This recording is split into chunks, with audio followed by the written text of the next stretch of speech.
আজকের বিষয়টা হইল যে এই যে কয়দিন আগে ইলেকশন হয়ে গেল আসামে, আমি একটা ভিডিওতে দেখলাম একটা জ্যোতিষীয়ে বলতাইছে যে এইবার সরকার কার হবে এবং মুখ্যমন্ত্রী কেরা হবে।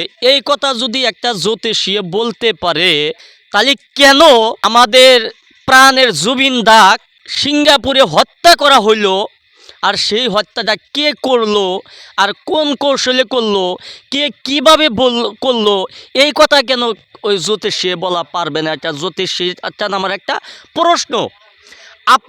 আমি বিশ্বাস করি জ্যোতিষী, আপনি বিশ্বাস করি, কিন্তু আপনি জুবিনদার ন্যায়ের বিষয় আপনি যদি বলতে পারেন তাহলে আপনাকে আমি বিশ্বাস করব, আর যদি না পারেন তাহলে কিন্তু আপনাকে জ্যোতিষী হিসাবে আমি বিশ্বাস করব না। কারণ ডক্টর হিমন্ত বিশ্ব শর্মা যে মুখ্যমন্ত্রী হবে এটা তো বর্ডারের প্রমাণেই পাওয়া গেছে। আপনি জ্যোতিষীর বলার বাকি, আপনি কিবা জ্যোতিষী হলেন যে জুবিনদার কথা বলতে পারেন না, মুখ্যমন্ত্রী কে হবে সেটা বলতে পারেন? প্রশ্নটা ওই জ্যোতিষীর কাছে আমি চাই। আর ভিডিওটা বেশি বেশি করে শেয়ার করে দিয়া সবাইকে দেওয়ার সুবিধা করে দিবেন। ধন্যবাদ। জয় হিন্দ, জয় জুবিনদা।